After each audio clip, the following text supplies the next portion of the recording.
vient de devenir évident que la panne d'électricité à Téhéran n'est pas seulement une défaillance technique. Ce mardi 31 mars 2026, les coupures de courant qui ont touché des parties de la capitale iranienne ainsi que Karaj après des attaques et des dommages sur le réseau électrique renforcent l'interprétation la plus sévère de ce moment.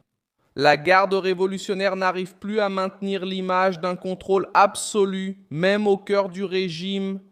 Ce qui s'est passé était simple à comprendre et lourd de conséquences. Des cibles militaires ont été touchées, les infrastructures environnantes ont ressenti le choc et la capitale de l'une des nations les plus tendues de la planète a plongé dans l'obscurité.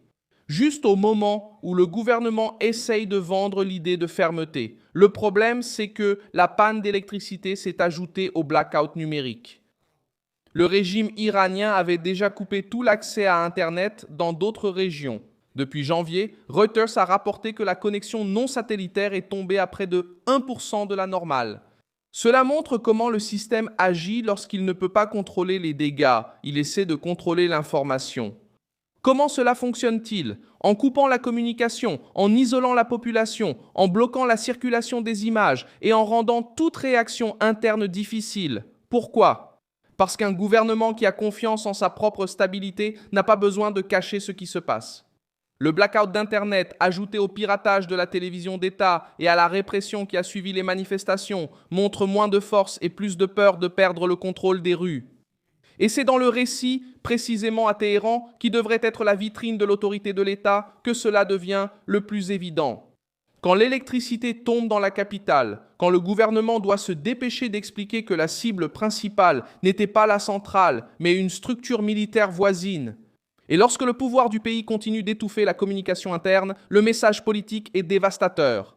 Il ne s'agit pas seulement de dégâts matériels, il s'agit de briser l'aura d'invulnérabilité. La réaction de l'Iran aide également à expliquer pourquoi cette situation s'est encore aggravée. Au lieu de montrer sa maîtrise, Téhéran a commencé à étendre le chaos régional. Reuters a rapporté qu'une attaque iranienne a touché une usine de dessalement et de production d'énergie au Koweït, tuant un travailleur indien. Cela répond à une autre question centrale. Comment le régime réagit-il lorsqu'il se sent sous pression? Il étend la crise au-delà de ses propres frontières et fait peser le coût du conflit sur des infrastructures essentielles, y compris dans les pays voisins. Ce mouvement est explosif, car l'eau et l'énergie ne sont pas des détails, ce sont des cibles qui touchent le quotidien, la stabilité et le sentiment de sécurité de toute la région.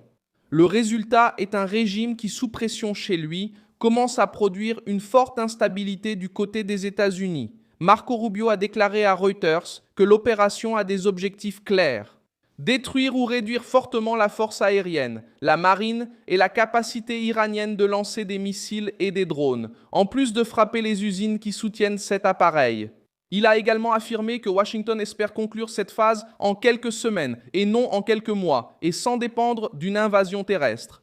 Bien que de nouvelles troupes aient été envoyées pour donner une marge de manœuvre, cela explique l'ampleur de la pression sur Téhéran. Les pays touchés ont subi hébergement, frappes aériennes, missiles et Paulo A. Le gouvernement à Bahia, au Sénat, veut réduire sa capacité d'intimidation dans la région. Il a précisé ses objectifs.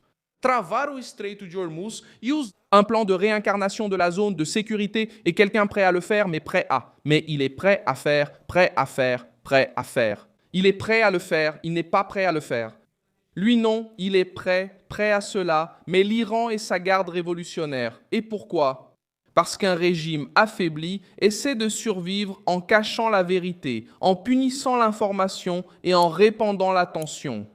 C'est pourquoi la coupure de courant à Téhéran est devenue l'image la plus claire d'un pouvoir qui menace encore, mais qui ne convainc plus comme avant.